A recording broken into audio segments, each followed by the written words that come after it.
Hey folks, it's ThePatriotNurse, and in today's segment I want to discuss with you the very real possibility of ISIS acquiring a bioweapon. First off, this video is not intended to serve as a platform for fear-mongering or scare-mongering. That accusation is frequently labeled and hurled at people who put out uncomfortable truths. And my goal has never been to acquire large numbers of followers necessarily, but always to put out good information. And of course, you need not believe everything I say. Please verify what I'm saying. The reason why I'm bringing this up today to you, I was waiting until I got confirmation. A couple of weeks ago, at the time of the beheading of Mr. James Foley, ISIS had, or at least it was released to the public via the interwebs and the news, that ISIS had made a series of demands not limited to just bounty, but also of prisoners that they wanted freed. Okay, I'm going somewhere with this, so hold on. One of the prisoners that they demanded in exchange for the release of the at-time hostage, Mr. James Foley, was a woman known as Lady Al-Qaeda. Lady Al-Qaeda is currently serving an 86-year prison sentence in Texas. She is an MIT-trained neuroscientist. And one of the reasons why she was arrested, tried, and convicted was that at the time she was arrested, she was working on weaponizing Ebola and also creating a potential theoretical bioweapon which would kill children, which would kill adults but leave children unharmed. This is the woman, one of the people that they wanted freed. This is ISIS. These are people on the list of demands.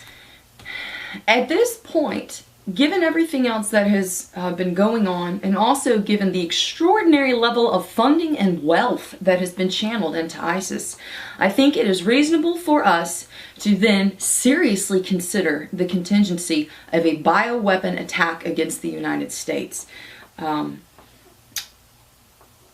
this, admittedly, is a much more challenging set of circumstances to deal with than just simple civil unrest.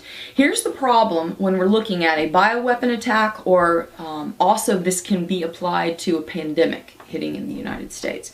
First off, a bioweapon attack, I think that we could have in good conscience put that threat on the back burner until recently. And here's the reason. It takes a tremendous amount of money to take something like Ebola, put it into a carrier to make it effective for killing large numbers of people, and as a terrorist weapon or a tool, they would see it as.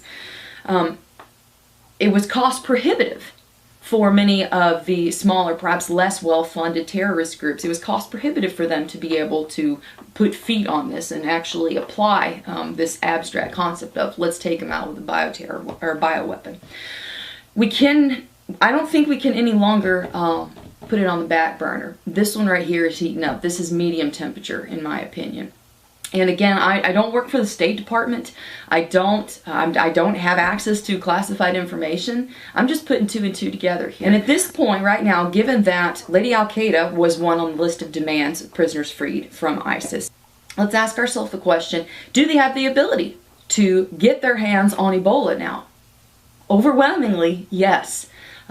There are some very, how shall we say this, crazed individuals who are running Boko Haram, which is a radical Islamic terrorist group based in Nigeria.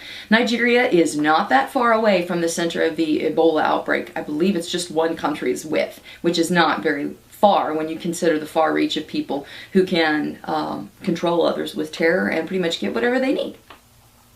So at this point, it is quite easy for someone to get their hands on a live sampling of Ebola. It is also quite easy for them to get a ready nest, if you will, of victims who are in a concentrated area. It's not like we got to go through X number of layers of a testing facility with lots of security. These people are out in the open. In many cases, they are being herded into quarantine areas. Translation, hello, bioweapon, right here, here we are. So I don't think that that is as far-fetched of a scenario as it once was. I think this has now moved up. So then the question is, okay, Patriot Nurse, well, what do we do about this? Do you want us just to sit here and twiddle our thumbs? No. But what we have to understand is the cascade of events that would befall something like this. In the event of a bioweapon attack in the United States, it would probably have if it's a stealth one, if it doesn't involve, explosives and this, that, or the other. If it's a stealth bioterror attack, it will be delayed in the appreciation of the severity, meaning that by the time that people figure out in the government, in the different governments, in state governments and federal governments, by the time that they figure out what they're dealing with, this bad boy has already spread, if it's an infectious disease specifically. And again, my goal here is not to incite fear. My goal is just to be honest with the facts that are in front of us, okay? And I don't expect you just to swallow it and have a central line here for Patriot Nurse Kool-Aid. That's not what I'm expecting here. I want people to actually look it up.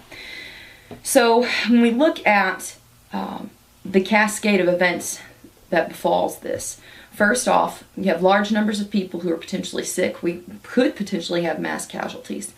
But the mass casualty, it's not just people who are sick, okay? It's the cascading set of events afterwards that really starts to unravel people, okay?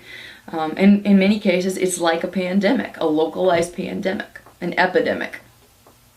When we look at the next steps, let's say that 20 to 30% of your emergency healthcare workers are affected. Okay, that's 20 to 30% call out rate, which means then that your forces, your police force, your fire, EMS, and also your nurses and doctors in the hospitals, if you're only running on 60% capacity and you don't have reserves necessarily to dip into, your remaining workforce then is going to become fatigued. If your workforce then becomes fatigued and overworked, it predisposes them for also being at a greater risk for contracting infectious disease. Okay, so then in a fairly rapid state of order, we're seeing a decent breakdown in public services, a decent breakdown in utilities.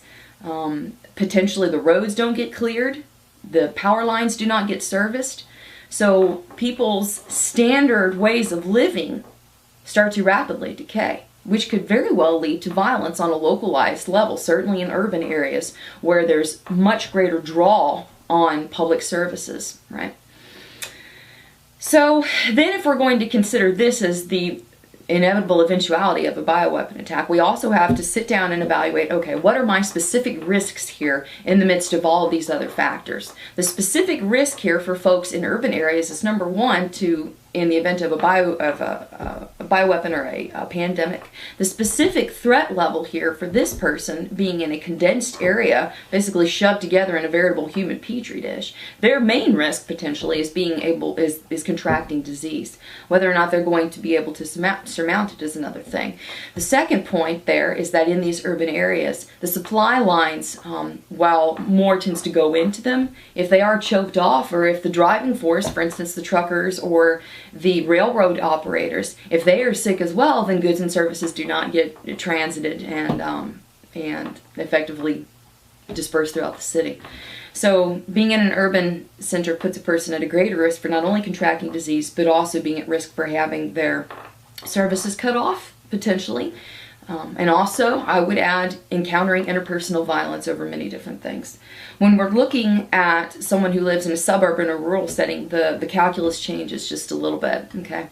But what we need to take away from this right now, in my opinion, one woman's opinion, in my opinion, is that our risk here in the United States for a terrorist attack, bioweapon or otherwise, has gone up significantly with the strengthening and the funding of ISIS.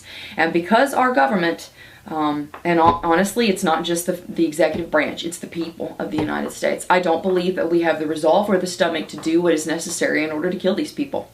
It's not going to happen. So when we own that total neutralization of them is not going to be birthed, then we're looking at a different set of circumstances here, and we need to take actions to prepare for that eventuality. So make sure that, in a nutshell, you are able to care for your activities of daily living, that you're able to accomplish these outside of external assistance from the government or otherwise. We're looking at water. Make sure you have at least 2 ways to purify your water, okay? Also, if you can have food stored up, that's another thing to do to help mitigate that whole need to go out and purchase things in times where perhaps it's not the best idea. Okay, so having your food stored up. Also being able to meet your needs for energy, meaning electricity, and also cooking your food. Don't overlook that. And for those of you who have ever gone primitive camping for an extended amount of time, energy is, and cooking your food is an endeavor for sure.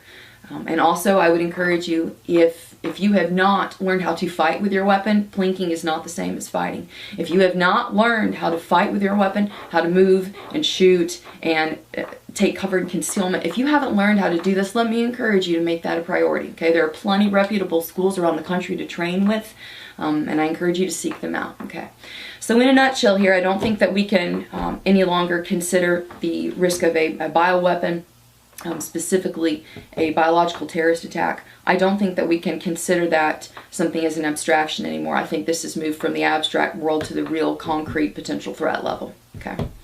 I hope that was helpful for y'all today. If you enjoyed the video today, please subscribe to me, like me on Facebook, and follow me on Twitter. Also, if you're interested in learning more about how to take care of your family, medically speaking, in short, medium, long-term disasters, come out and take the class. There are plenty of locations all across the country. Check it out at the website, ThePatriotNurse.com, and also check us out on Facebook. I hope it was helpful for y'all, and for now, it's Patriot Nurse signing off, and I will see y'all later. Bye.